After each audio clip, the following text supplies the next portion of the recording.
Halo semuanya, selamat sore. Ayo sebelum memulai acara kita coba semuanya bisa chat di Zoom nih. Perkenalkan namanya, asal dari mana, dan juga kalau ada bisnis bisa disebutin juga bisnisnya apa. Ayo bisa di chat di Zoom ya.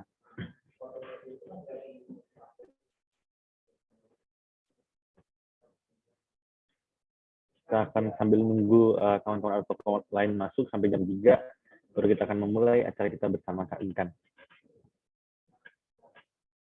Halo semuanya. Halo semuanya. Suara aku kedengeran jelas ya? Kedengaran kok Kak? Oke, thank you. Iya.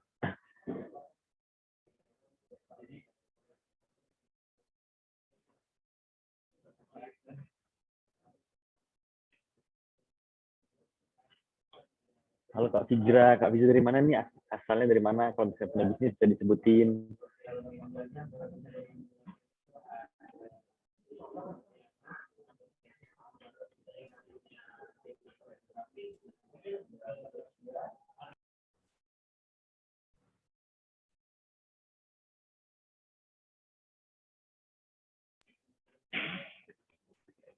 Kak Fijra dari Cilincing, Jakarta Utara. Oke.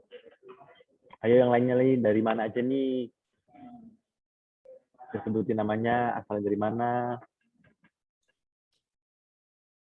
Biar kalian juga tahu nih, kalian dari mana semua, terus ada bisa apa aja juga. Bener. Oh, izin off cam sambil kerja. Nggak apa-apa, nggak apa-apa. Aman, nggak apa-apa. Oh iya, buat teman-teman semua, nanti kalau misalnya mau buka HP, boleh banget. Karena hari ini kita bakal buka-buka ngelik-ngelik Instagram, cari-cari referensi visual, cari-cari gambar. Pokoknya bebas banget kalau misalnya nanti kalian ada yang pakai device lain gitu, boleh banget buka Instagram. Jadi benar-benar nanti fleksibel dan seru banget hari ini webinar ya. Iya benar banget, kita akan langsung praktek. Prakteknya semua Kak Intan nih.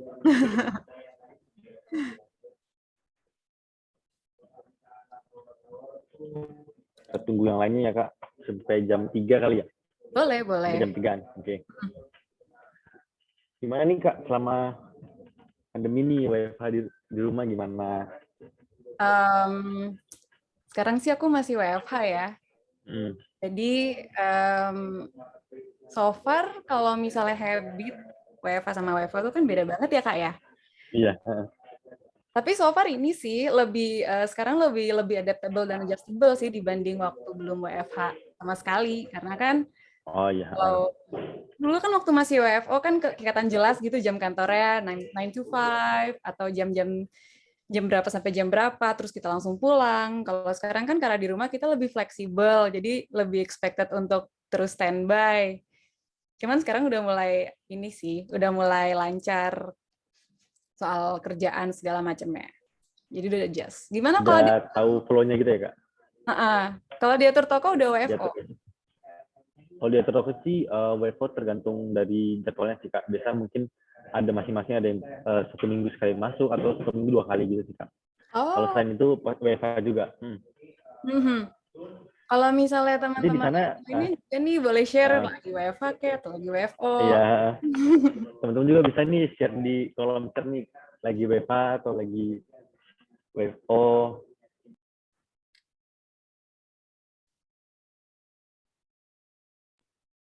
Ada Kak Anelia, salam saya Emma dari dapur ki.co dari Jakarta Timur. Oke, banyak juga nih Kak yang lagi berbisnis nih Kak. Banyak sih. Apalagi dari pandemi kemarin kan. Langsung banyak banget yang buka UMKM baru. Dirumahkan oleh perusahaan. Oh, semangat! Ini aku bakal bantuin untuk bikin konten yang lebih engaging. Pokoknya yang penting semoga nanti dari webinar ini kakak-kakak semua yang punya UMKM usaha kecil, usaha besar, yang penting bisa aku bisa bantu untuk buat visual yang lebih estetik dan lebih engaging. Tenang aja.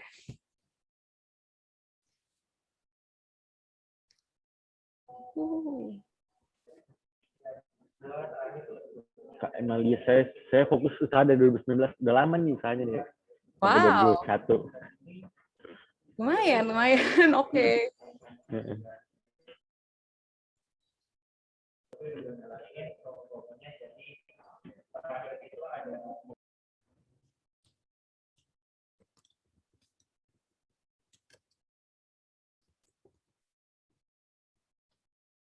Itu ada dari Kak Irsyan Sani nih Kak, WFO 2 hari, WFH 3 hari.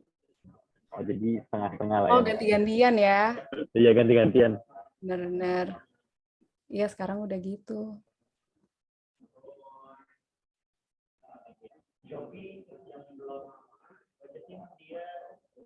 Oh, ini dari Kak Lestari juga. Lagi dirumahkan, sekarang mengiatkan usaha online keluarga. Luar biasa. Dapur Banjar _Jakarta _JKT. Kuliner Banjarmasin. Lokasinya di Tebet. Nah ini, buat kakak-kakak yang punya UMKM boleh banget di-share di Zoom chat. Mungkin bisa nambah audience, bisa nambah customers juga. Jadi biar sekalian nambahin brand awareness nih buat usaha online-nya gitu.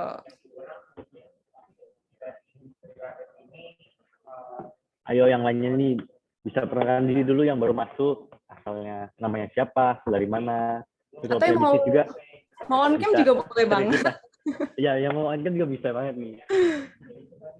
Nanti juga pertanyaan, kalau misalnya ada pertanyaan nanti mungkin kita aku kasih kesempatan untuk yang bertanya ya. Bisa on cam sih Kak. Oke. Okay.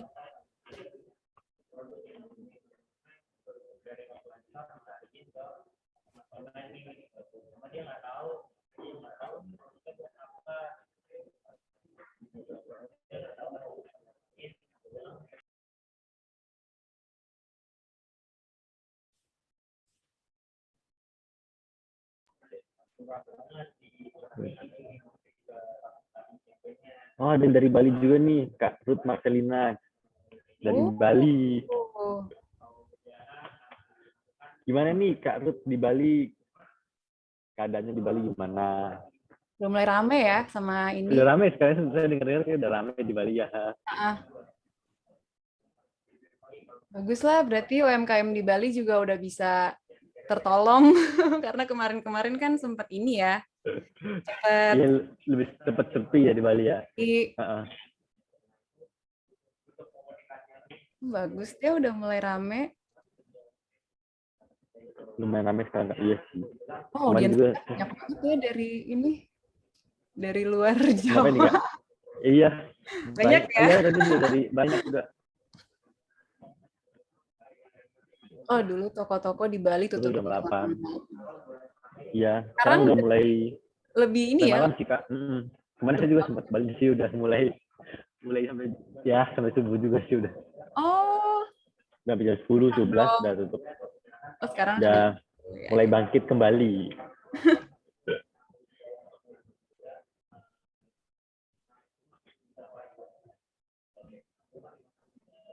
Mungkin bentar lagi kali Kak, kita nunggu semuanya masuk kali ya. Boleh.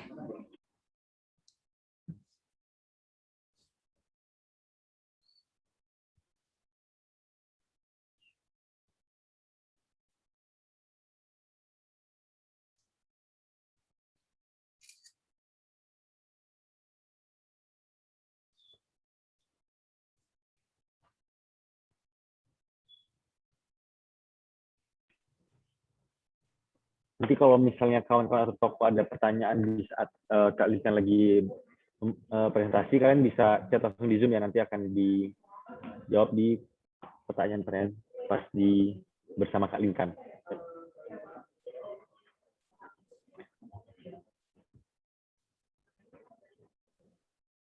Oke, kita tunggu lagi sebentar lagi. Kayaknya mau hujan nih kan? Tadi habis hujan sih. Oh, udah hujan ya? Oh, ini ada satu nih, Kak Fitiani. Baru mulai usaha tahun lalu.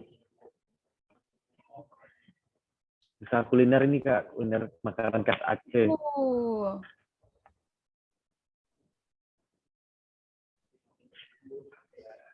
Ya, semoga Oke, ya Kak Fian. semoga bermanfaat. Semoga bermanfaat. Oke, untuk kawan-kawan Atur Toko yang belum follow Atur Toko bisa follow juga Instagram dari aturtoko.id, dan juga kalau misalnya mau bertanya lagi nanti setelah ini bisa follow dan kontak Kak Lintan langsung ya. Ya, Oke, mungkin kita mulai aja kali kayak acaranya. boleh. Oke, boleh dari Ivan bisa diputar dulu videonya dari Atur Toko.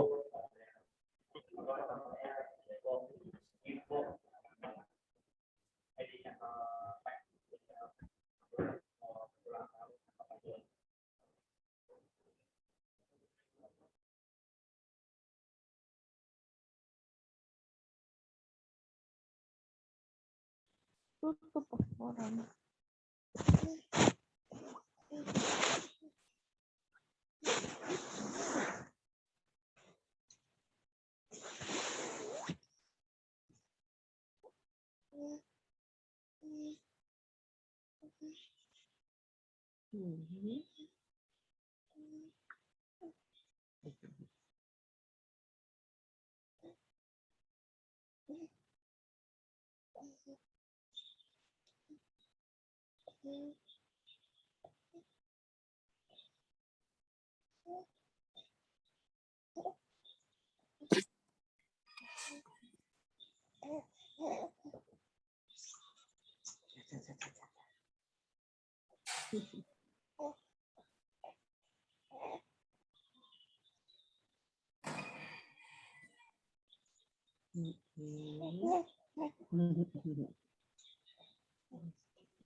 Oke, setelah nonton video tadi, mungkin kalau kawan toko yang mempunyai usaha ataupun yang memiliki bisnis yang mau mengatur usahanya atau marketplace-nya bisa menghubungi Atur Toko karena kita bisa membantu kalian semua. Oke, untuk pada sore hari ini kita akan mulai pada hari ini bersama Kak Intan Netrola dari first designer dari Zalora.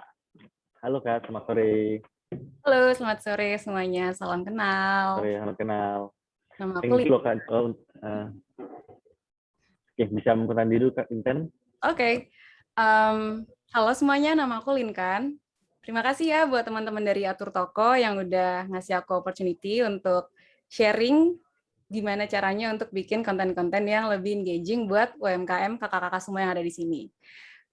Aku sekarang bekerja sebagai graphic designer di Zalora Indonesia, dan job desk aku di sini adalah sebagai PIC atau person in charge untuk konten-konten sosial medianya Zalora Indonesia. Jadi semua brief dari brainstorming sampai execution itu aku yang kerjain semua. Jadi dari pengalaman-pengalaman aku pribadi juga, aku pengen nih bisa sharing ke teman-teman, apalagi yang punya UMKM, untuk bisa bikin konten yang lebih engaging, nggak cuman buat brand kakak-kakak semua, tapi juga untuk audiens semuanya. Gitu. Oke, thank you Kak Linkan untuk penawaran dirinya. Boleh sekarang langsung masuk ke presentasi kali nggak? Oke. Oke. Ini aku langsung share screen aja ya kalau gitu. Iya, langsung share screen aja nggak apa-apa. Udah kelihatan ya? Kelihatan nggak jelas teman? Oke. Nah, jadi kakak-kakak semua, di webinar kali ini aku akan bahas creative content strategy untuk UMKM. Jadi caranya mengimprove social media content estetik, tapi di sini yang aku akan bahas juga untuk konten bukan hanya sekedar estetikanya aja, tapi gimana caranya supaya konten kakak-kakak pemilik UMKM ini bisa engaging dan bisa menarik audience dan customers. Nah, yang hari ini akan aku share adalah gimana caranya supaya brandnya kakak-kakak menjadi lebih engaging. Core lessons hari ini aku bikin jadi 2. Yang pertama itu adalah brand and branding. Jadi aku akan menjelaskan sedikit secara garis besar apa itu brand dan branding dan bagaimanakah mengimplementasikannya dalam creative strategy di sosial media. Dan yang kedua adalah social media contents. Jadi aku akan share gimana caranya untuk bikin content guideline step by step supaya UMKM kakak-kakak menjadi lebih engaging. Dan yang terakhir, kita akan menutup webinar ini dengan sesi Q&A. Jadi kalau misalnya kakak-kakak semua di sini ada pertanyaan, bisa langsung aja tanya di Zoom chat. Jadi akan aku jawab di sesi Q&A sambil aku run through dulu semua materi aku. Oke, jadi yang pertama, sebelum kita mulai webinar ini, aku mau menjelaskan kalau dalam entrepreneurship, creative strategy itu dibuat untuk menjadi solusi, problem solving. Jadi ada solusi, ada masalah. Makanya untuk menjadi orang kreatif, kita harus berani untuk terpapar masalah. Dalam hal ini adalah berani untuk keluar dari safe zone dengan cara memberikan ide-ide baru dan terobosan-terobosan baru untuk UMKM kakak-kakak semua. Nah, dari sini aku akan share dari perspektif aku sebagai orang kreatif atau graphic designer, dan juga supaya kakak-kakak lebih aware dan lebih paham nih sama pentingnya visual dalam konten UMKM kakak-kakak itu kayak gimana. Nah, yang pertama itu aku akan share brand and branding. Jadi brand sama branding ini tuh apa sih, bedanya apa sih, dan seberapa penting sih untuk improve di sosial media UMKM kakak-kakak semua. Jadi, brand itu adalah identitas kita sebagai individu, sebagai usaha, sebagai komunitas, kelompok, atau apapun itu yang ingin kita perkenalkan di audiens, yang kita ingin perkenalkan kepada audiens. Itu namanya brand. Sedangkan branding itu adalah proses untuk mempromosikan brand kakak-kakak semua. Jadi, brand itu identitas, branding adalah proses untuk mempromosikan identitas kakak-kakak. Nah, foundation of brand di sini itu kalau yang dirangkum sama kogostrategy.com itu ada 6. Ada brand identity, ada brand management, ada brand experience, brand strategy, brand communication, dan value proposition. Tapi yang akan aku jelaskan lebih dalam hari ini adalah tentang brand identity, karena ini yang akan synchronize nih dengan cara aku mengimplementasikan brand kita ke sosial media. Nah, untuk brand identity sendiri, dilansir dari 99designs.com, itu sebenarnya ada 8, tapi sebenarnya ada banyak banget elemen-elemen brand identity lainnya yang bisa dimasukin. Tapi di sini yang dirangkum ada 8. Yang pertama itu ada logo, yang kedua ada color palette, yang ketiga shape, lalu tagline, kemudian ada tone of voice and vocabulary, fonts, imagery, dan positioning. Jadi biasanya nih buat UMKM yang baru ada, yang baru jadi nih misalnya, pasti yang paling common itu yang ada duluan selalu logo. Seberapa penting sih logo itu untuk UMKM kakak-kakak semua? Ibaratnya nih logo itu adalah, kalau misalnya kita ibaratin ya, ini ada ibu-ibu baru melahirkan bayi, terus bayinya udah ada nih, tapi namanya belum ada. Nah itu sama aja kayak brandnya udah ada, tapi logonya belum ada. Ibaratnya kayak gitu kakak-kakak. Jadi dari logo itu yang udah ada, nanti akan diikutin sama color palette, dari shape, tagline, dan selanjutnya sampai brand identity ini ada. Tapi tenang aja, brand identity ini untuk ada itu nggak cuman dari logo, nggak cuman dari, nggak harus ada semuanya, tapi bisa salah satu atau 2 aja, jadi itu udah kebentuk brand identity dari situ. Nah ini aku mau kasih contoh salah satu brand identity yang udah mencakup semua elemen yang ada di sini, dan biasanya itu ada di brand-brand yang udah sangat well known. Contohnya yaitu McDonald's.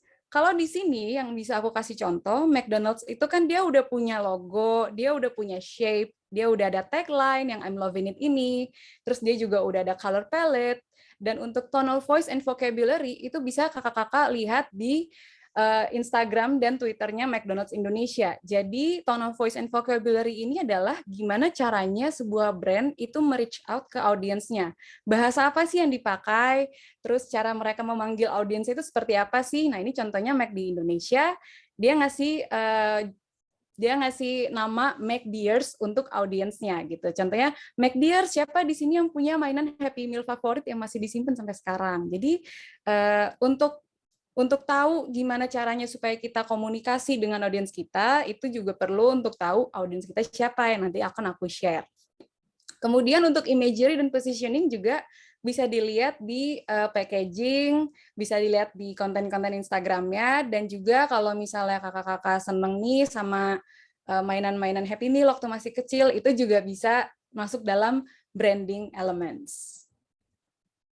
Nah, untuk core branding proses sendiri, ini kita udah bicara dalam bentuk sosial media ya.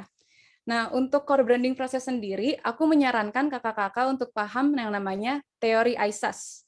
Mungkin kakak-kakak ada yang lebih aware dengan teori AIDA atau teori lainnya, tapi kalau aku pribadi menyarankan kakak-kakak semua untuk tahu teori ISAS.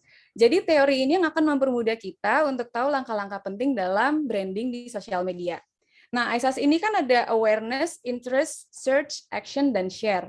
Supaya kakak-kakak lebih paham, biar aku kasih contoh ya. Misalnya nih, beberapa waktu yang lalu, mungkin kakak-kakak ada yang aware sama brand Erigo yang sempat went international karena dia bisa ngiklan di Billboard Times Square New York. Aku pribadi nggak tahu sama yang namanya brand Erigo. Aku pribadi tuh nggak tahu kalau ternyata Erigo tuh ada gitu. Tapi melalui dia bisa ngiklan di New York Times Square, itu aku bisa tahu, aku bisa aware sama brand itu. Jadi yang namanya awareness ini adalah gimana caranya kakak-kakak untuk membuat brand kakak-kakak menjadi diketahui oleh masyarakat awam. Nah, ini bisa dengan visual yang engaging, bisa melalui viral campaigns, dan lain sebagainya. Nanti setelah balik lagi ke Erigo yang tadi ya, misalnya Erigo ini aku udah tahu, ternyata ada yang namanya Erigo. Aku akan menunjukkan interest di situ, karena aku akan tertarik, Erigo nih apa sih, dia jual apa sih, brand yang dia jual tuh apa sih, gitu. Audiensnya tuh kayak gimana sih? Di situ akan muncul interest. Tapi biasanya interest itu tuh ada dua hal, ada pro dan kontra. Misalnya kalau yang pro itu orang-orang di Indonesia jadi bangga gitu ya. Wah, keren banget nih Erigo bisa ngiklan di New York. Tapi yang kontranya bisa jadi adalah, ngapain ngiklan di New York? Padahal kan audiensnya di Indonesia. Nah, itu aja udah menunjukkan interest. Jadi, mau itu pro atau kontra, orang-orang akan tetap ngomongin Erigo. Dari situ interestnya udah mulai kebentuk. Setelah itu, barulah orang-orang akan kepo dengan brand yang dari brand yang Erigo ini munculkan di sosial media dan di Billboard Times Square. Karena itu mereka akan kepo dan mencoba untuk dig deeper, Erigo nih apa sih? Influencersnya siapa aja sih? Gitu kan. Nanti dari situ dia akan ke action, yaitu scrolling dan tapping sosial media. Kalau dia udah scrolling nih, dia udah scrolling, udah tapping, terus dia cari-cari lagi. Ini di New York dia ngapain aja sih sama influencersnya? Atau ini dia ngapain sih di New York itu selain menghadiri New York Fashion Week, dia ngapain sih gitu. Itu action, karena kita udah mulai searching di situ. Setelah itu, kalau udah ketemu sama yang menurut kita wow banget nih, misalnya kayak, foto full Erigo ada di New York Times Square, itu meriah banget. Nanti kalau kita udah menemukan konten yang menarik, biasanya akan kita share, either ke grup Instagram atau ke story. Karena biasanya nih, audiens kita kan, kita nih suka banget menjadi orang yang soulful. Kita suka banget menjadi orang yang paling up to date dengan tren-tren yang ada. Makanya dari situ, share inilah yang akan menjadikan kita lebih menjadi orang-orang yang engaging, ibaratnya gitu. Nah, kalau kita udah tahu nih ISAS Theory itu apa, kita udah tahu branding itu apa, sekarang aku mau share ke kakak-kakak semua, gimana caranya mengimplementasikan branding dalam konten sosial media UMKM kakak-kakak semua. Nah, sekarang aku mau nanya nih buat kakak-kakak semua, kira-kira ada nggak akun Instagram yang menurut kalian kontennya tuh estetik, dan kenapa mereka? Ini boleh banget kalau mau open mic, atau mau share. Philcop kah estetik? Ayo, boleh. Oh, Philcop. Filosofi kopi ya? Filosofi kopi bukan sih? Philcop tuh? Iya, Kak. Philcop. Filosofi kopi. Coba, kenapa nih, Kak? Kenapa nih filosofi kopi estetik menurut Kak siapa? Kak Luis? So far, warnanya sama sih. Cuman agak boring sih kontennya. Karena mungkin kedai kopi ya. Kayak as an audience ngelihat mereka tuh kayak we need something more gitu. I see. Oke. Makasih ya, Kak, insight barunya. Sama-sama. Nah, sekarang untuk tadi kan kita udah tahu nih, misalnya katanya Kak Luis, filosofi kopi itu kontennya estetik, menarik, tapi butuh diimprove lagi. Sekarang, how do you define estetik? Estetik itu apa sih buat kakak-kakak semua? Boleh loh kalau mau open mic lagi, atau misalnya mau di chat di Zoom juga boleh. Ayo boleh menjawab semuanya pengen Kak Linkan. Estetika tuh apa sih? Estetika tuh apa? Warnanya yang enak dilihat kalian kan. Oke, yang warnanya Tone enak colornya sama. Oke, Bikin apa brand lagi? juga mungkin. Oke. Makasih ya. Ada properti-properti tambahan yang unik nggak sih? Oh iya, bener banget.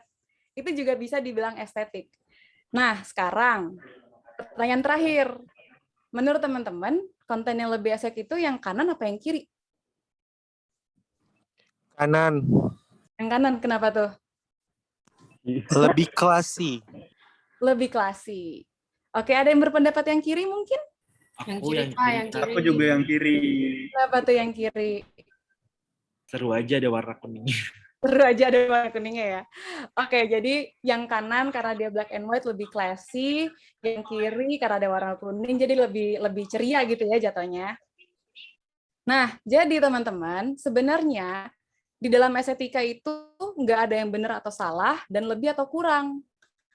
Gitu loh. Jadi karena estetika sendiri dalam Kamus Bahasa Indonesia itu artinya cabang filsafat yang menelaah dan membahas tentang seni dan keindahan serta tanggapan manusia terhadapnya. Jadi di sini estetika itu bukan sebuah hal yang subjektif. Estetika itu adalah hal yang subjektif. Karena itu dia nggak bisa dipaksain ke orang lain. Contohnya gini, kalau misalnya yang tadi menurut aku yang kuning estetika Kak gitu, tapi menurut yang lain oh yang hitam yang estetika. Nah, itu pandangan mereka masing-masing terhadap estetika dan itulah makna estetika yang sebenarnya ada untuk konten-konten tersebut karena balik lagi estetika itu adalah keindahan dan tanggapan manusia terhadapnya. Jadi sebenarnya balik lagi ke point of view kakak-kakak semua gitu. Nah, karena aku udah jelasin sedikit tentang estetika, udah tahu soal brand, sekarang gimana nih caranya supaya kita bisa bikin konten guideline step by step sesuai dengan branding dan estetika yang udah tadi kita pelajarin. Yang pertama adalah kita harus tahu brand kita itu apa. Kakak-kakak di sini kan semuanya udah punya UMKM, either dalam bentuk barang atau bentuk jasa. Nah, itu kalian harus bisa tahu apa aja sih purpose brand kita, kenapa kita bisa menghadirkan brand A, misalnya gitu. Plastik itunya udah dibersihin, Mbak, plastik buat kampungan piring yang hijau. Ya karena kemarin Ibu lihat nggak ada air tapi berlumut.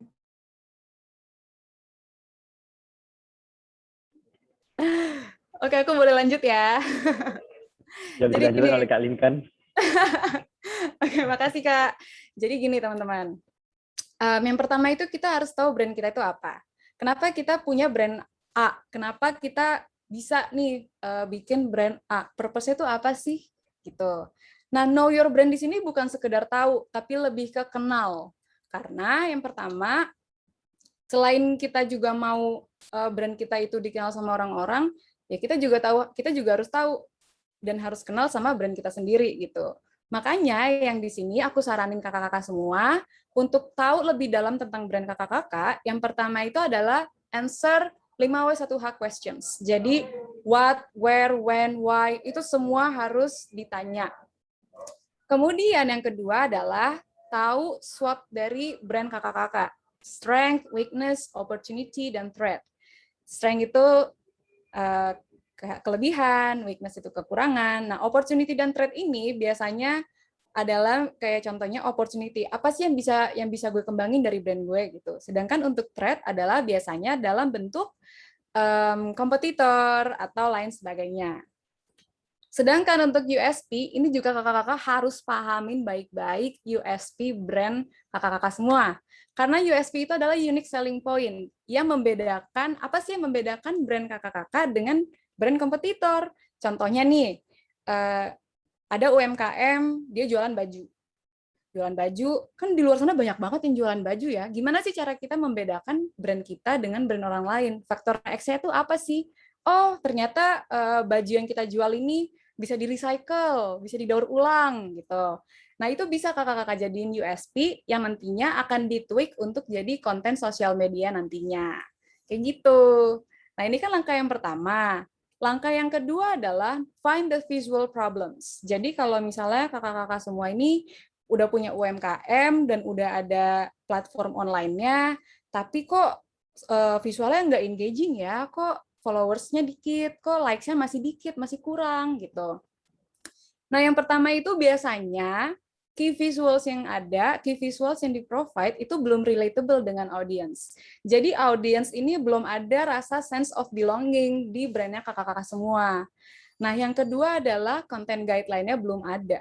Ini aku sih sangat menyarankan kalau misalnya kakak-kakak semua udah punya platform online untuk menjual UMKM-nya, butuh banget sama yang namanya content guideline, karena ini yang akan menjadi patokan kakak-kakak semua dalam menyusun visual konten di sosial media UMKM kakak-kakak. Nah, gimana sih cara kita untuk solve the problems ini? Yang pertama adalah minta audience feedback. Kan pasti kalian ini udah punya nih, UMKM-nya udah ada, platformnya udah ada, sosial medianya juga udah jadi, followersnya juga udah ada, tapi kenapa masih kurang ya gitu. Nah, ini sangat penting. Jadi libatkan audiens dalam visual, dalam pembuatan visual UMKM kakak-kakak. Karena kalau kita cuma ngasih konten nih gitu, nah nantinya audiens nggak akan ngerasa ih kok gue dipaksa beli banget sih, emang bisa, emang apa sih yang bisa bikin gue beli gitu loh. Jadi hindari ignoring the audience. Dan yang kedua adalah always ask the whys. Tanya terus kenapa. Konten gue ini kenapa ya kurang engaging? Oh, karena warnanya hitam. Oh, kenapa hitam ya? Kenapa nggak kuning aja? Kenapa nggak ini? Kenapa nggak ini? Tanya terus why-nya sampai kata why itu udah nggak bisa dijawab lagi. Nah, disitulah the root of the visual problems-nya kakak-kakak. Gitu. Nah, kalau aku pribadi menyarankan, kalau misalnya asking untuk audience feedback, itu bisa memakai Google Forms atau SurveyMonkey. Tapi kan pada takut ya, nanti kalau gue ngirim link gak ada yang mau ngisi. Nanti kalau gue nyebar-nyebarin link doang gak ada yang nggak ada yang waro misalnya gitu. Nah, kalau aku pribadi, aku sangat menyarankan nih buat kakak-kakak, karena kita udah di bidang digital,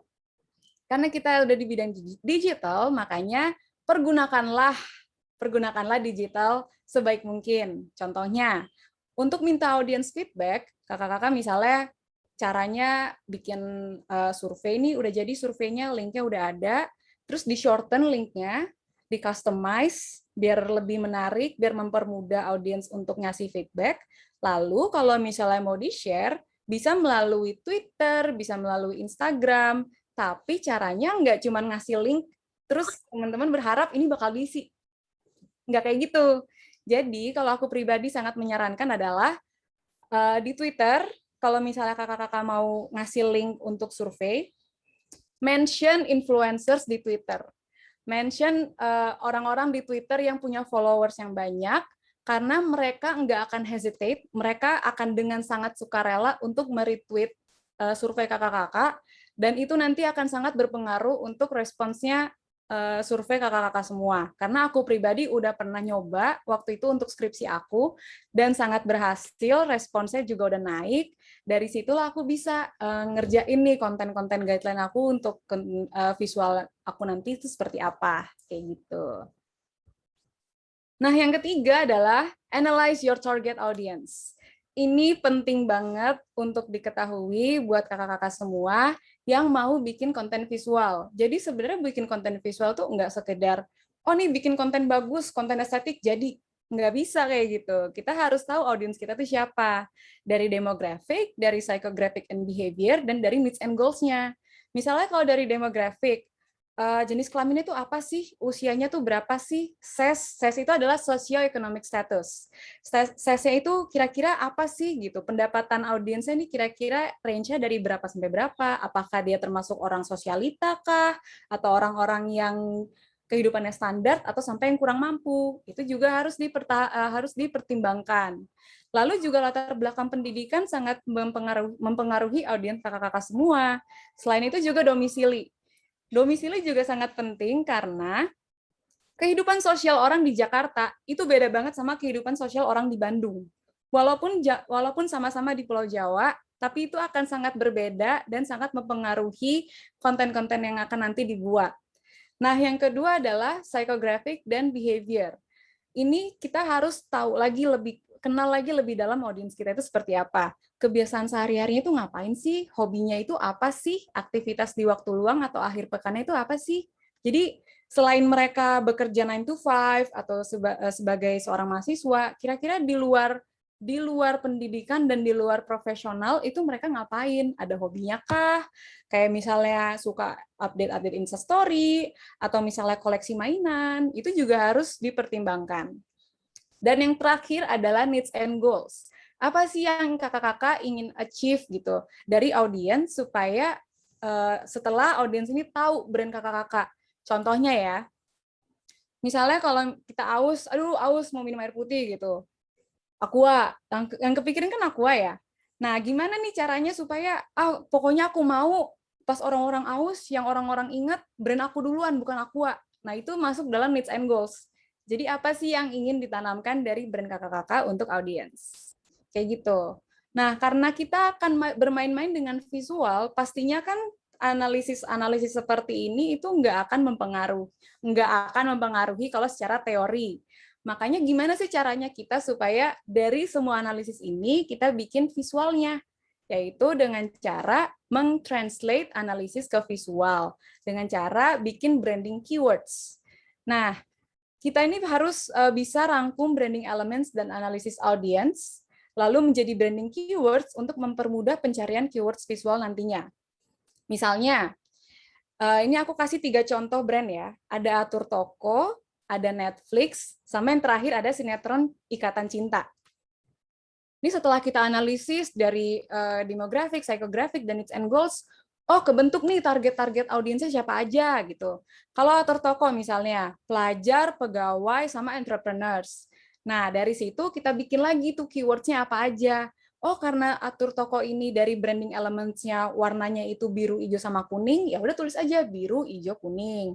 Terus apalagi sih? Energetic, karena audiensnya anak-anak muda nih gitu.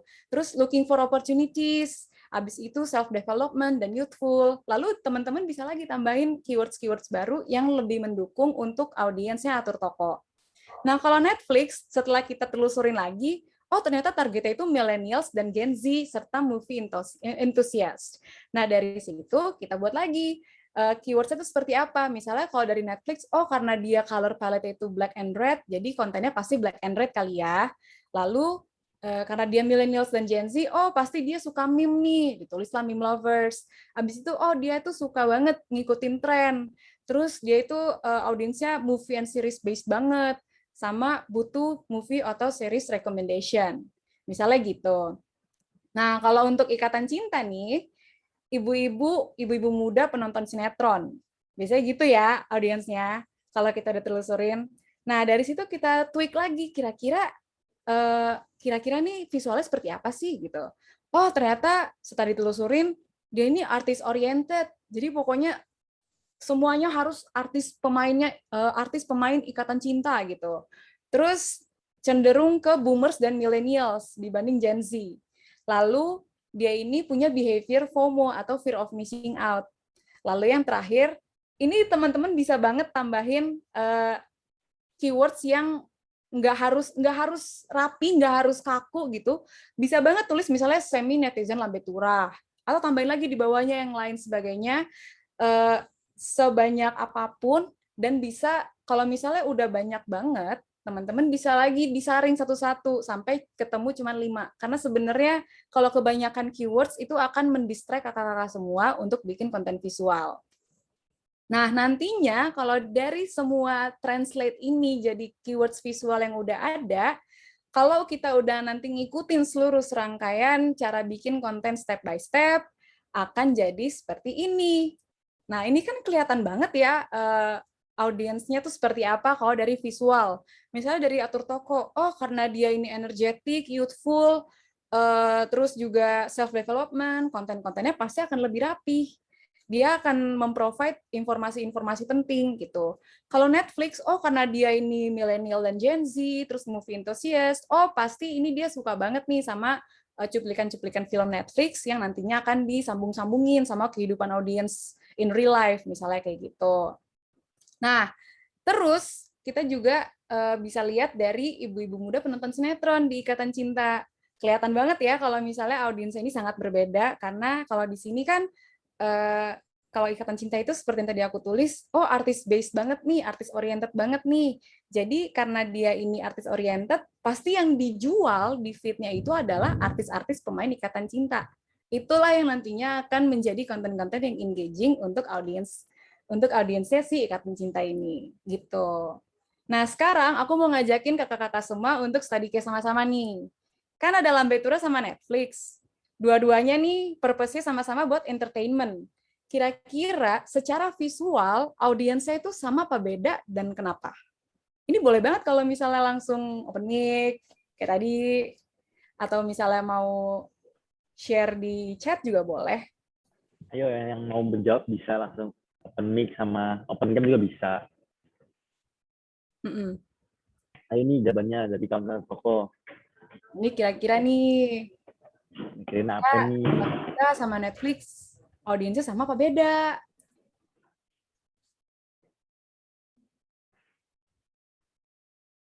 Boleh banget kalau ini nggak ada benar atau salah kok. Gak usah takut. Nggak benar atau salah. Oh, ini Kak. Jadi tenang Indri, aja, beda tenang banget aja. Kak. Apa nih alasannya Kak Indri? Beda banget Kak, soalnya kalau Lambe Tura kayaknya orang buat nyari gosip, kalau Netflix itu buat orang-orang yang kayak nyari film gitu-gitu sih. Benar. Oke, ada lagi yang mau share? Ini aku juga sebenarnya sama-sama belajar dari kakak-kakak semua loh.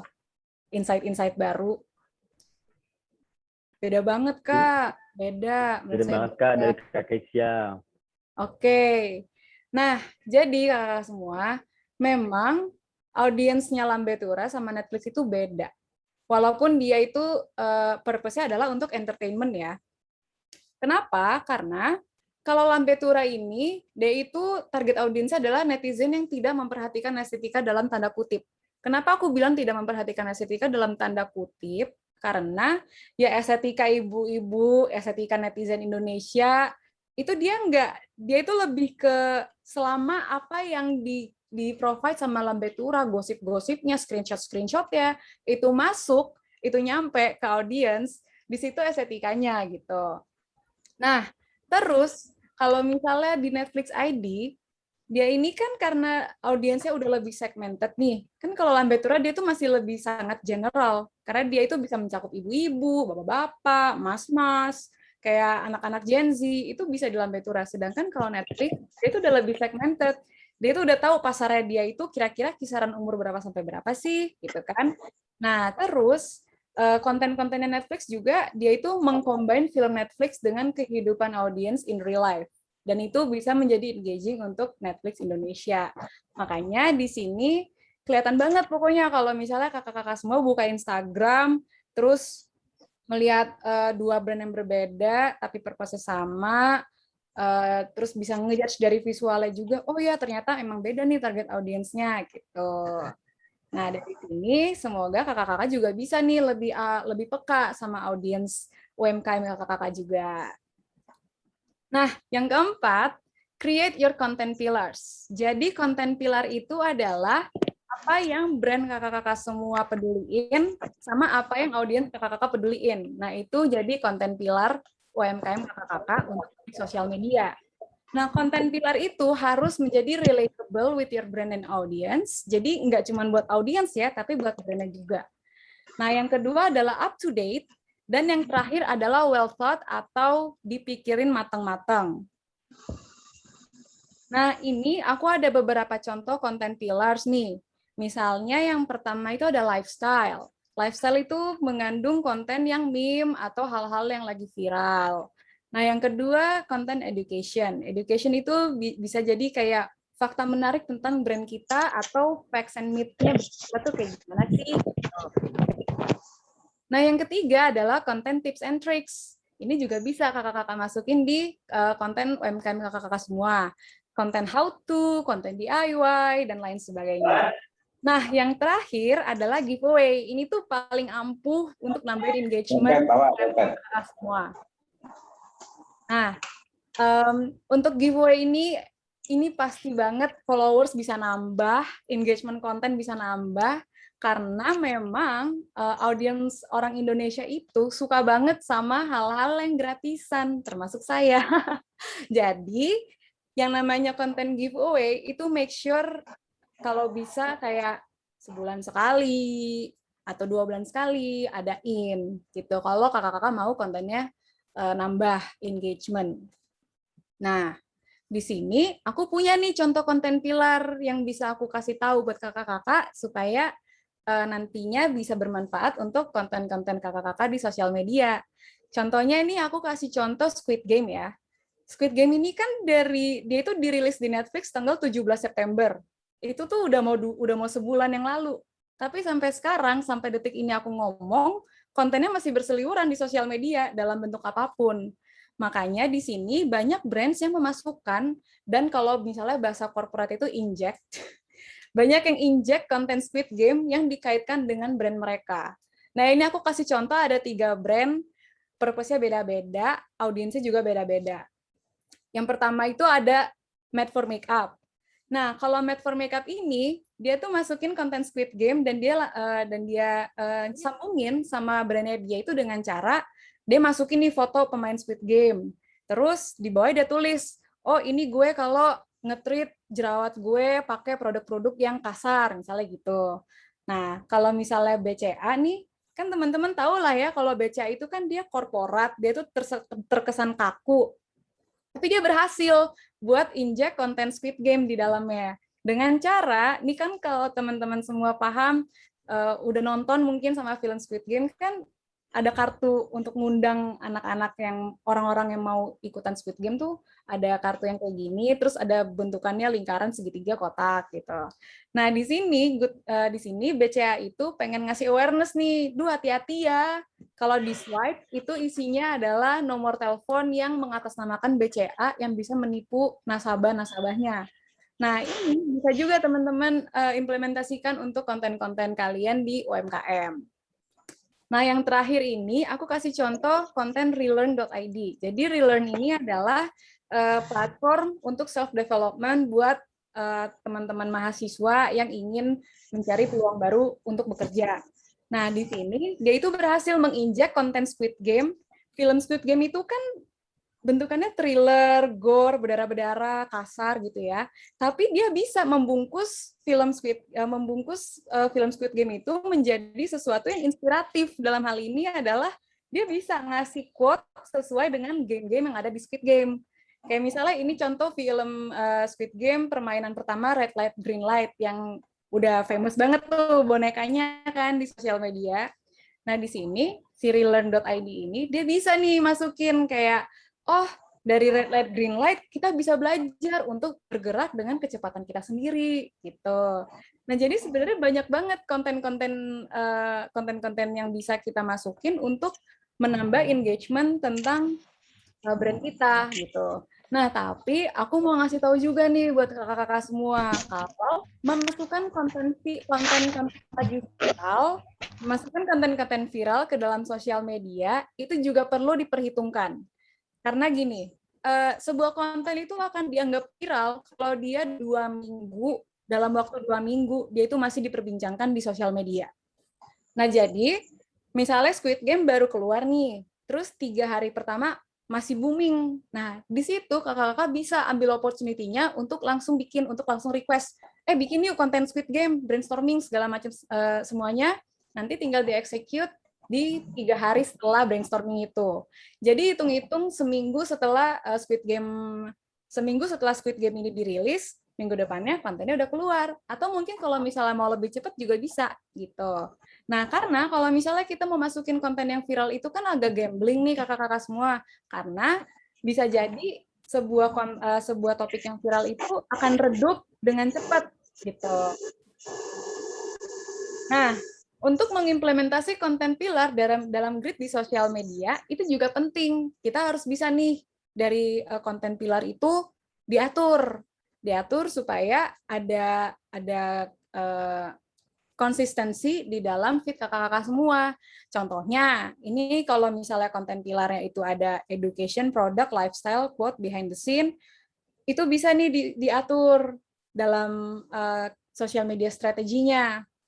Atau kalau misalnya kakak-kakak semua pengen bentukan kontennya itu color based, jadi warnanya selang-seling hitam putih. Nah, itu bisa juga jadi bahan inspirasi untuk UMKM kakak-kakak semua. Gitu. Nah, kemudian yang nomor 5 adalah find visual references. Visual references ini dicari untuk dijadikan referensi, bukan untuk ditiru, apalagi dijadikan plagiat. Ini beda banget ya kakak-kakak semua, karena masih banyak banget yang menyalahgunakan referensi visual yang ada di sosial media, tapi dipakai plek-plekan.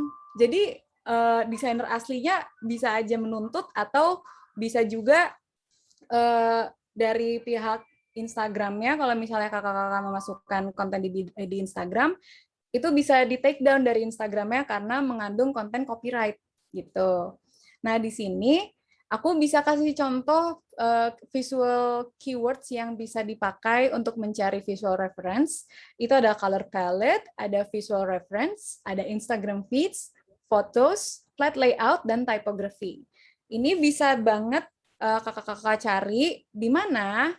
Nih, aku rekomendasikan website untuk mencari referensi visual itu ada di Pinterest, ada Dribbble, ada Behance, 99 Designs, dan yang terakhir Instagram. Dan aku sangat tidak merekomendasikan mencari referensi visual di Google, karena di Google itu desain paling bagus sampai desain paling kurang, dia itu akan ada di dalam satu halaman.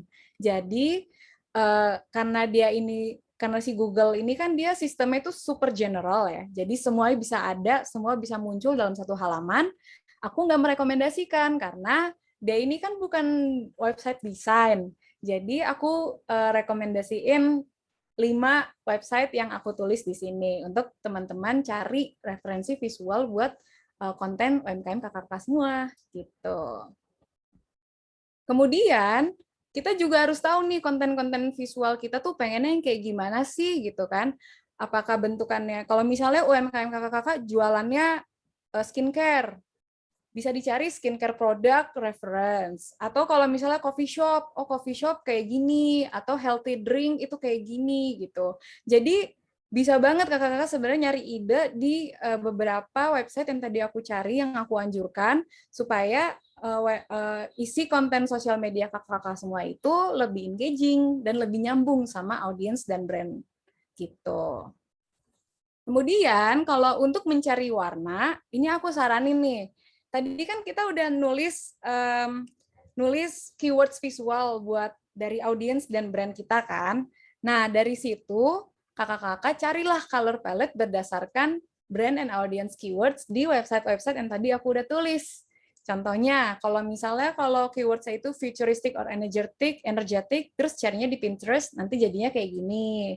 Atau kalau nyari yang cheerful, bright, atau happy, nanti jadinya kayak gini. Nah, terus kalau misalnya kakak-kakak udah punya nih brand identity dari brand yang kakak-kakak yang tadi udah aku jelasin, terus udah ada nih color palette-nya apa aja, tapi masih bingung, aduh turunannya buat jadi soal konten sosial media gue tuh kayak gimana ya enaknya gitu. Nah, aku saranin kakak-kakak bisa nih pakai color wheel buat jadi guideline.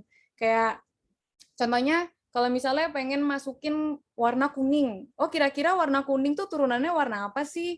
Kira-kira warna kuning yang sewarna itu sama warna kuning tuh apa sih gitu. Itu bisa dilihat dari color palette. Atau kalau misalnya UMKM kakak-kakak ini bergerak di bidang jasa. Kalau jasa itu kan kayak misalnya travel agency, atau misalnya kayak bikinin desain atau kayak gimana. Nah, itu kan lebih mencari engagement nggak bisa melalui barang karena barangnya nggak ada nih. Nah, itu kan bisa dengan cara melalui emotional attraction untuk audience. Nah, gimana sih caranya supaya kita bisa tahu audiens kita nih sukanya yang warna yang kayak apa, supaya kita tahu warna yang menarik itu seperti apa. Nah, ini aku bisa kasih contoh basic color psychology. Jadi, kalau kakak-kakak semua mungkin udah pernah nonton film Inside Out. Nah, di Inside Out itu kan ada satu anak yang di dalam otaknya itu ada 5 karakteristik. Ada joy ada joy, ada sadness, ada anger, disgust, dan fear. Nah, warna-warna dari basic color psychology yang ditunjukin di film Inside Out ini sebenarnya itu bukan sembarangan asal research, tapi mereka itu memakai research by American psychologists gitu. Dari sini kakak-kakak bisa nih kayak misalnya, oh gue pengen konten gue itu nunjukin keceriaan, nah bisa memakai warna kuning. Atau konten gue nih pengen yang serius-serius, agak-agak calm, atau kalau bisa kayak nyambung-nyambung sama yang agak-agak mellow, itu bisa pakai warna biru. Nah, kalau anger kan di sini dia warnanya merah, tapi nggak harus tentang anger. Merah itu dia lebih ke energi, dia lebih ke hal-hal yang berapi-api gitu. Nah, kalau padahal maknanya macam-macam ya. Ada yang bisa merepresentasikan sesuatu yang segar atau ada hal yang lainnya gitu. Nah, makanya kakak-kakak di sini bisa nih belajar color psychology yang paling basic itu bisa lewat film Inside Out. Nantinya kalau misalnya kakak-kakak mau telusurin lagi, itu sebenarnya lebih banyak lagi makna warna dalam kehidupan yang bisa kita pakai, yang bisa kita tweak untuk jadi konten sosial media UMKM kakak-kakak. Kayak gitu. Nah, kemudian untuk typography. Typography ini adalah jenis tulisan yang dimana ada 2 jenis tulisan yang kita harus pahamin. Walaupun di bidang bukan di bidang graphic design, tapi at least kakak-kakak di sini harus lebih paham, harus lebih melek sama yang namanya typography. Nah, di sini yang sebelah kiri itu adalah typography tulisan serif dan sans serif. Perbedaannya adalah kalau tulisan serif itu dia ada ekornya di tiap huruf. Kalau sans serif itu yang nggak ada ekornya sama sekali.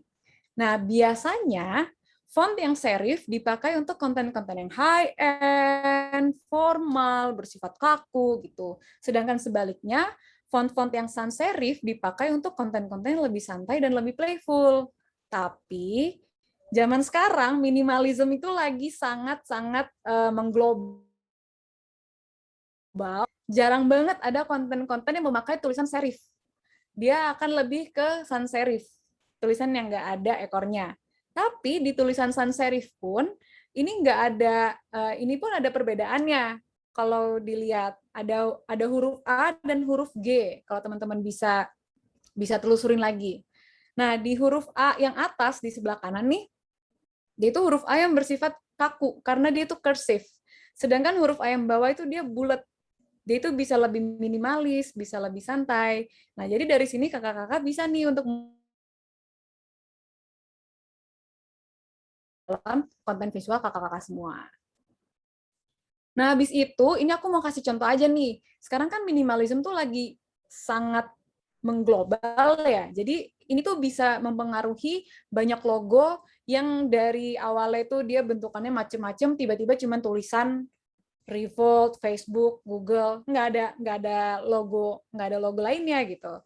Nah, ini juga termasuk bukti bahwa minimalism memang sudah memasuki pasar marketing gitu. Jadi walaupun terlihat biasa aja gitu ya, tulisannya kayak Balenciaga, Burberry, tapi nggak ada logonya, tapi di situ value brandnya dia tetap bisa kelihatan karena audiensnya si brand-brand fashion atau tech company ini, dia itu udah punya ada rasa sense of belonging di situ, makanya mereka nggak akan peduli gitu kalau brandnya ganti logo gitu, atau kalau brandnya tiba-tiba ganti tulisan, itu nggak akan dipeduliin karena mereka udah percaya sama brand itu gitu.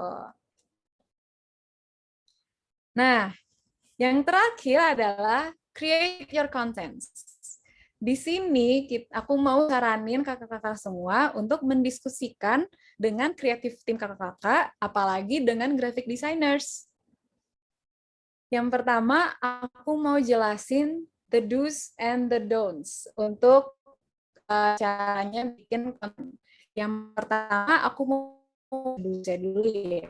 Yang pertama itu, be thumb stopping. Thumb stopping ini maksudnya kayak gimana sih? Misalnya kakak-kakak buka Instagram, terus scrolling, tiba-tiba berhenti. Wah, ada yang menarik nih. Wah, ada foto yang oke. Oh, ada tulis lucu gitu. Nah, soalnya kita sebagai content creators cuman ada waktu 0,5 detik aja on average. Ini secara rata-rata ya. Jadi bisa lebih cepat dan bisa lebih lambat. On average, untuk memperlihatkan konten kita ke audiens sebelum mereka scrolling lagi. Makanya kalau misalnya kita mau bikin konten harus bisa semenarik mungkin, se-engaging mungkin supaya audiens berhenti pas mereka lagi lihat konten kita di timeline gitu ya. Nah, yang kedua adalah know your visual hierarchy. Hierarki visual adalah elemen desain yang ingin dilihat lebih awal dalam konten. Misalnya, kakak-kakak pengen masukin konten UMKM di bidang barang dalam bentuk apapun ya, terus mau masukin testimoni. Testimoni itu kan pasti ada nama sama ada isi testimoninya. Nah, yang ingin kakak-kakak tunjukkan lebih jelas, yang ingin lebih duluan dikasih lihat itu nama pemberi testimoninya kah atau isi testimoninya. Nah, itu kan nggak bisa nih kalau misalnya kita tulis gede-gede semua testimoninya, oh barangnya oke, terus di bawahnya namanya juga gede. Itu nggak bisa. Jadi harus bisa juga dipikirin visual hierarkinya. Kemudian ketiga, ikuti alur baca. Kalau kakak-kakak semua bikin konten yang word-based atau yang banyak kata-katanya, maksimalkan alur baca karena budaya audience in general, kita itu membaca konten tuh dari kiri atas ke kanan bawah. Kalau kita perhatiin ya, unless audiens kakak-kakak semua itu orang Arab yang baca dari kanan ke kiri. Nah, itu beda lagi. Tapi karena di sini kita membahas secara general, maka cara membuat konten yang benar itu adalah mengikuti alur baca dari kiri atas ke kanan bawah. Lalu yang terakhir tentu aja stick to your content guideline yang nanti akan aku jelaskan ya. Nah, untuk yang harus dihindari sama kakak-kakak dalam membuat konten, apalagi untuk UMKM nih. Yang pertama adalah konten yang wordy. Konten yang wordy di sini maksudnya adalah konten yang dalam satu foto, satu gambar, isinya satu paragraf. Itu nggak akan menarik, nggak akan mau dibaca sama audiens, karena sebenarnya itu adalah tugasnya caption. Jadi karena kita udah difasilitasi dengan Instagram atau Facebook, itu ada konten, lalu ada caption. Gunakan caption semaksimal mungkin, karena ibaratnya kita baca koran, headline itu adalah konten kita, caption itu adalah isi beritanya. Makanya kita cukup memprovide konten yang informasinya, garis besar informasinya aja gitu. Misalnya, giveaway dapat tas gede, misalnya gitu. Syarat dan ketentuannya kan nggak mungkin dong kita masukin di konten kita itu karena udah termasuk wordy. Nah, makanya syarat dan ketentuannya bisa nih kita masukin di caption, kayak gitu. Nah, kemudian yang ketiga yang harus dihindari adalah konten yang hard selling dalam tanda kutip. Kenapa? Karena audiens nggak akan tertarik dengan konten yang nih beli gitu. Nih barang gue. Semua konten isinya barang jualan. Itu nggak akan mau. Audiens tuh nggak akan tertarik dengan hal yang seperti itu. Nah, itu kita juga harus bisa nih menempatkan posisi kita sebagai content creators dan sebagai audience at the same time. Nah, makanya konten yang hard selling ini, gimana sih cara untuk memprevent konten yang hard selling? Bisa dengan cara yang tadi, kita bikin konten pilar. Nah, kalau udah ada konten pilar, misalnya kakak-kakak mau bikin konten informatif, kayak, oh ini ternyata barang gue hasil daur ulang nih. Nah, baru nanti konten selanjutnya bolehlah jualan. Nanti habis itu, setelah itu masukin lagi nih testimoni orang-orang setelah beli barang itu seperti apa. Gitu. Jadi memang konten yang hard selling ini, aku nggak menganjurkan nih buat kakak-kakak, apalagi di bidang UMKM yang ingin menjual barang-barang ya, karena memang audiens tuh nggak suka belanja under pressure. Tuh. Nah, yang terakhir adalah tidak konsisten dalam menentukan jenis visual. Nah, maksudnya adalah kayak gini nih. Kakak-kakak harus bisa make sure tipe konten yang ingin dipakai untuk UMKM kakak-kakak, untuk menjual produk-produk kakak-kakak itu kayak gimana? Mau yang foto atau product based kah? Atau yang text based kah? Jadi di sini aku kasih 2 contoh ya. Misalnya, untuk yang sebelah kiri ini UMKM di bidang barang, dan yang sebelah kanan ceritanya UMKM di bidang jasa. Kalau misalnya di bidang barang, otomatis kita udah ada dong produknya seperti apa. Nah, bisa tuh kita pamerin barang kita. Tapi yang tadi aku kasih tahu, jangan terlalu ngasih barang gitu. Nah, contohnya kalau misalnya yang sebelah kiri ini kan dia produk skincare. Nah, kakak-kakak bisa nih kalau misalnya punya produk skincare atau produk makanan atau produk lainnya yang ada barangnya nih, bisa dipakai gimana caranya sih gitu. Nah, kayak gini. Bisa dibikin konten yang flat layout, bisa dibikin kayak, oh gimana nih caranya supaya kita bisa melindungi muka kita lagi WFO gitu. Atau bisa juga kayak, nih ada testimoni lucu nih dari influencer A misalnya gitu. Nah kalau untuk yang di bidang jasa, memang kita kan barangnya nggak ada nih, tapi kita bisa memaksimalkan melalui kata-kata, melalui emotional engagement yang tadi udah aku kasih tahu, karena kalau misalnya untuk UMKM yang bergerak di bidang jasa, ini kan gimana sih caranya? Gue nggak ada barangnya sama sekali nih, harus engage orang, harus engage audiens itu seperti apa gitu. Nah bisa dengan cara membuat konten-konten yang memakai kata-kata atau text based. Tapi perlu diingat lagi, kayak tadi aku kasih tahu, untuk enggak memasukkan kata-kata yang wordy. Nah, kalau yang di sebelah kanan ini kan dia text-based, tapi dia nggak wordy.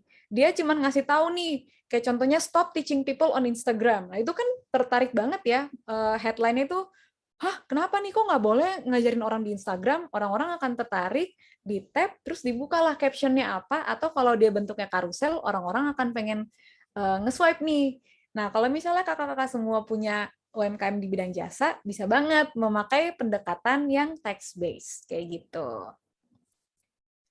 Kemudian, untuk membuat konten-konten ini, kan memang ada Photoshop dan Adobe Illustrator, tapi memang dia ini sistemnya subscription, alias bayar tiap bulan atau tiap tahun. Nah, kan pasti kakak-kakak di sini mungkin ada yang pengennya udah gratisan aja, yang penting kontennya jadi gitu. Nah, ini aku punya nih beberapa rekomendasi buat kakak-kakak semua. Ada 3 website yang bisa dipakai untuk bikin konten. Yang pertama itu ada Canva, yang kedua ada Photopea, dan yang terakhir adalah PicMonkey. Jadi ini nih yang bisa kakak-kakak pakai untuk utak-atik, untuk dikulik, gimana caranya supaya bikin konten yang sesuai dengan taste audience dan taste brand kakak-kakak semua. Kemudian, untuk mencari foto stok, ini aku juga bisa saranin 3 website yang memprovide foto-foto stok secara gratis. Tapi perlu diingat lagi, gratis di sini adalah walaupun para fotografersnya ini dia ngasih fotonya secara cuma-cuma, bukan berarti kita bisa pakai secara cuma-cuma juga. Tapi kita harus bisa nih kasih copyright atau credits di caption-nya. Misalnya kakak-kakak pakai foto aku ya misalnya, foto atas nama Lincoln Light Laura. Nah, di caption-nya juga harus ditulis credits to Lincoln Light Laura gitu.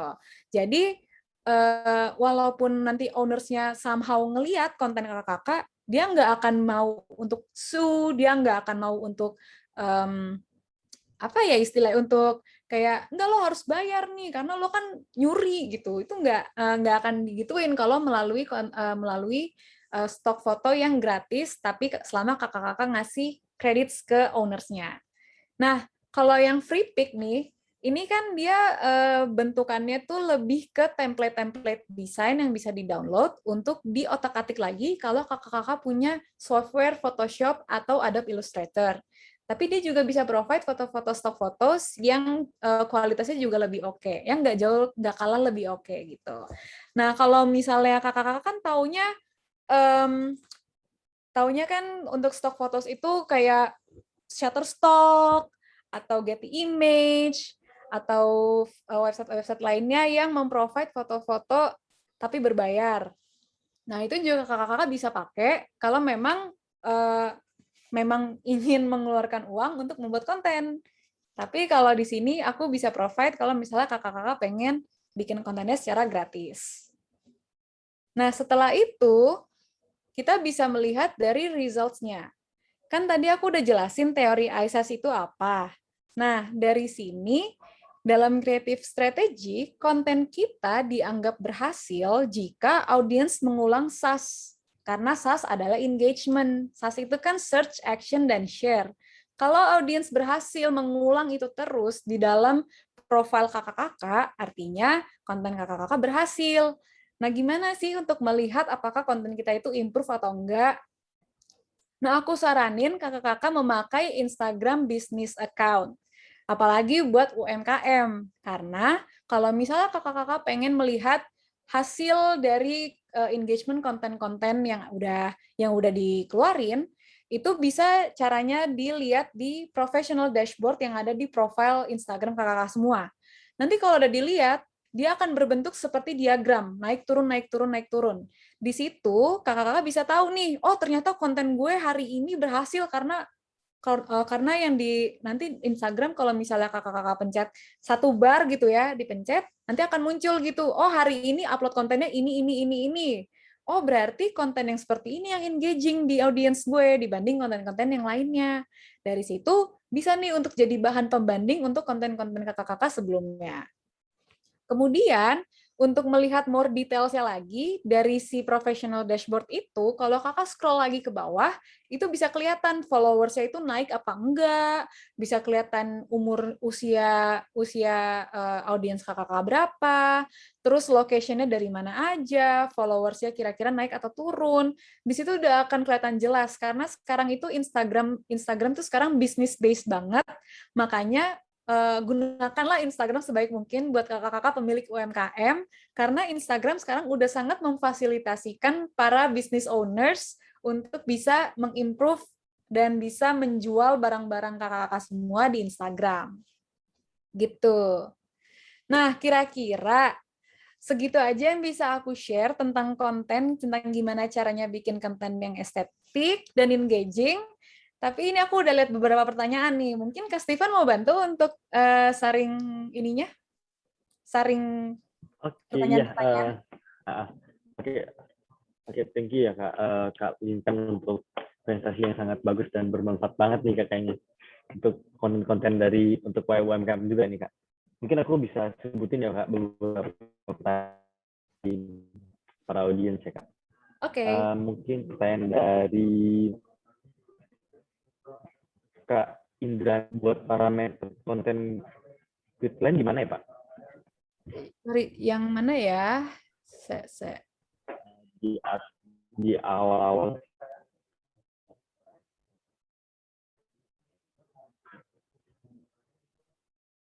Buat parameter konten guideline. Oke.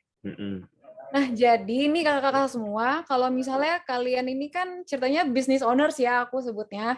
Karena kan kalau udah jadi business owners pastinya perlu kerjasama dengan orang-orang kreatif untuk membuat konten. Nah, kalau misalnya kakak-kakak semua pengen bikin konten guideline, itu bisa langsung ke graphic designer-nya, dan dari situ bisa didiskusiin nih, kira-kira konten guideline itu yang cocok dengan brand itu seperti apa sih? Konten guideline itu yang tadi udah aku jelasin nih satu persatu, kayak dari konten pilar, dari visual referensi seperti apa, dari segi typografinya seperti apa. Nah, itu aku udah jelasin secara nggak langsung caranya bikin konten guideline. Tapi untuk parameternya sendiri sebenarnya itu nggak ada. Sebenarnya ya, karena konten guideline itu tuh tergantung dari brand dan audience. Tergantung dari para business owners dan tergantung dari audience gitu. Kita sebagai tim designers atau tim kreatif hanya bisa merealisasikan melalui visual apa aja sih message yang ingin disampaikan gitu. Karena sebenarnya balik lagi konten guideline itu bersifat subjektif dan nggak ada takarannya sama sekali gitu.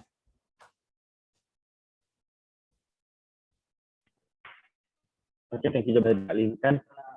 Mungkin ke pertanyaan selanjutnya Kak, dari Kak Cairunisa nih Kak. Apa tuh? Kalau untuk startup yang ingin membangun branding logo seperti apa ya Kak, kira-kira bisa menciptakan awareness nih untuk audiensnya nih Pak Kak? Apakah hanya dengan kata-kata atau harus dari gambar atau harus keduanya nih Kak? Menurut Kak Ingan seperti apa? Oke, pertanyaannya bagus. Makasih ya Kak udah nanya.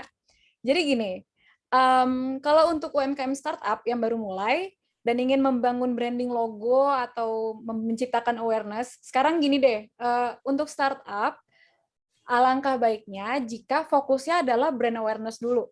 Kita pengen brand kita kan ditauin nih sama orang-orang. Jadi harus difokuskan dalam visual, dalam bentuk kata-kata dan gambar. Jadi bisa dikombin tuh antara words atau photos, itu bisa dikombin, terus bisa dimasukkan juga dalam konten-kontennya, lalu bisa di-boost di Instagram Ads, kalau misalnya kakak-kakak juga pengen keluar uang lagi, tapi nggak akan merugikan juga, karena memang Instagram Ads itu kan sangat membantu untuk memboost engagement dan awareness branding kakak-kakak semua. Nah, jadi kalau saran aku pribadi untuk UMKM yang masih startup, sebaiknya dikombin dua-duanya. Gunakanlah semua visual, semua yang udah di-provide dari visual reference itu selama masih nyambung sama audience dan brand purpose-nya. Gitu. Itu dari Kak Linkan. Mungkin pertanyaan selanjutnya nih Kak, dari Kak Thomas Lita ini Kak. Kalau misalnya nih Kak Linkan, aku mempunyai jenis usaha UMKM-nya berada di dalam bidang jasa nih Kak. Gimana cara untuk kita menggait target audiens seperti apa ya? Oke. Kalau misalnya bidang jasa, UMKM-nya jasa gitu. Jasa ya? Iya. Nah, kalau di bidang jasa itu kan seperti yang aku bilang tadi, barangnya nggak ada nih. Nah, caranya untuk menggait audiens adalah, misalnya tadi Kak siapa yang nanya ya? Aku lupa namanya. Kak Thomas. Oke. Misalnya Kak Thomas ini dalam bentuk jasanya itu fotografi, misalnya ya. Dalam bentuk fotografi. Nah, bisa nih Kak Thomas tunjukin portfolio atau kayak tipe-tipe fotografi yang dijual, yang di-provide sama jasa Kak Thomas itu yang seperti apa sih? Gitu. Nanti dari situ bisa aja nih pakai headline-headline yang menarik, kayak misalnya yuk foto sama Thomas, gue bakal ngasih lo foto yang pokoknya nggak bisa lo lupain lah, foto yang memorable lah. Gunakan words yang sangat-sangat engaging, karena kan kita kalau jasa itu nggak ada barangnya. Kita bisa nih pakai melalui copywriting atau melalui kata-kata. Jadi sebenarnya kata-kata itu kalau misalnya dimasukin dalam konten, itu bisa dalam bentuk kata-kata yang menarik, atau bisa dalam kata-kata yang memberikan informasi.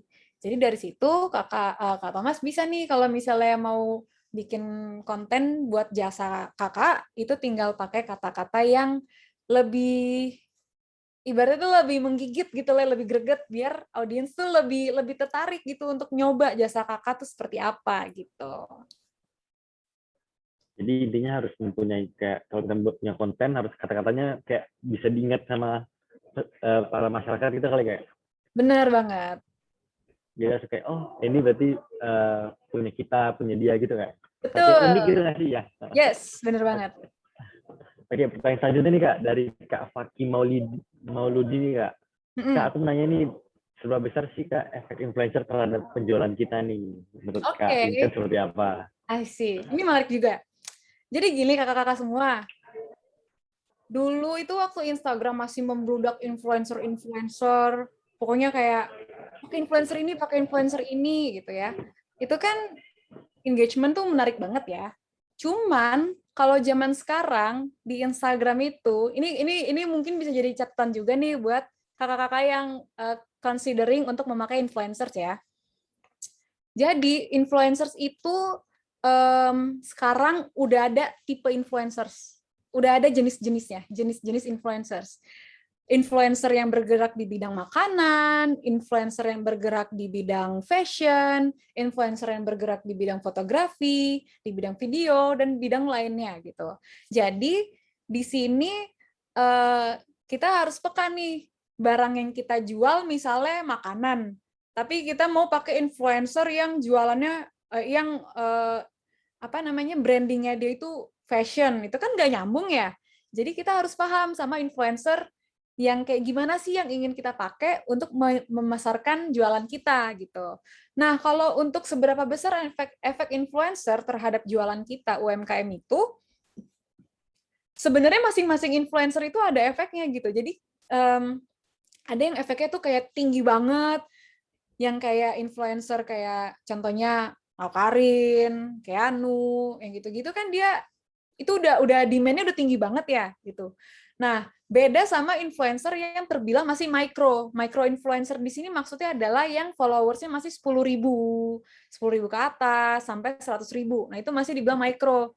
Nah, itu beda lagi efeknya gitu. Jadi sebenarnya ini tergantung influencer yang ingin Kak Faki pakai untuk Kak Faki. website kakak gitu. Jadi sebenarnya tergantung influencernya gitu. Oke, thank you jadi jawaban Kak. Ini kan intinya kalau misalnya kita mau mengendorse influencer mungkin sesuai budget kita juga ya Kak. Bener banget. Bisa, dan mungkin kalau misalnya mungkin bisnis kita misalnya baju, mungkin ya influencer yang selalu endorse baju. Jadi sesuai sama audiens juga seperti itu ya Kak. Betul banget. Oke, ini pertanyaan terakhir nih kali ya Kak. Boleh. Dari Kak Maverick nih.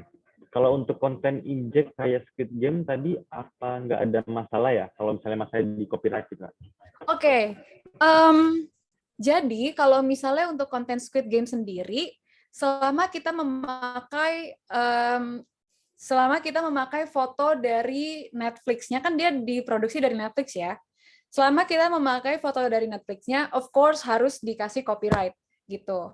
Nah, kalau mau dipikir-pikir kan konten Squid Game ini karena dia udah mendunia banget nih.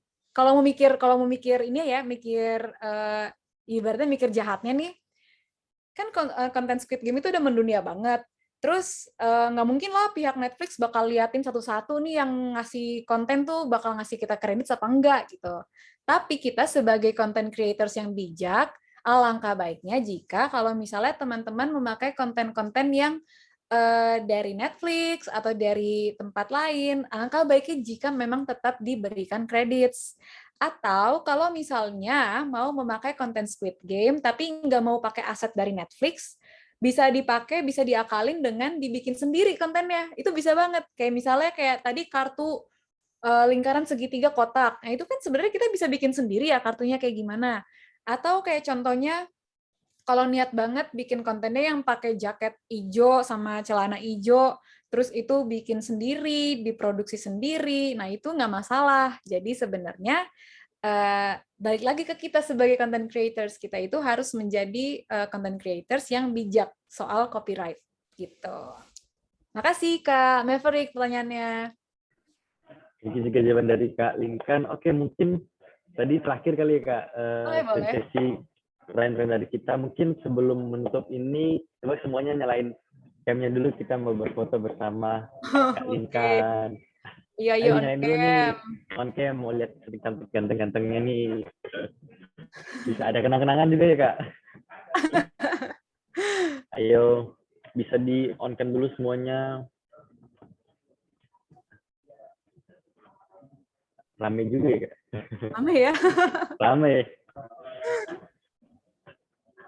Oke, kita mungkin tunggu bentar lagi. Oke, di on cam dulu semuanya.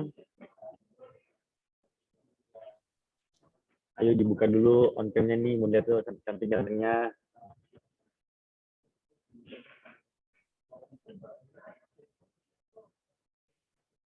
Oke.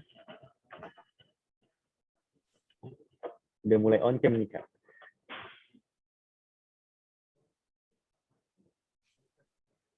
Oke, mungkin sudah kali Kak ya? Oke, aku hitung ya 1 sampai 3 terus kita senyum atau bergaya terserah. Oke, 1, 2, 3. Oke, sekali lagi ya. Oke, 1, 2, 3. Oke, thank you semuanya yang udah menyempatkan waktunya untuk mengikuti acara webinar pada hari ini juga. Thank you juga kalian dengan materi yang sangat bermanfaat bagi kita semua. Pasti orang-orang sekarang pasti bisa mengerti lah untuk membuat konten yang lebih baik lagi seperti apa. Semoga lebih bermanfaat. Ataupun kakak-kakak semua ya pasti bisa bermanfaat.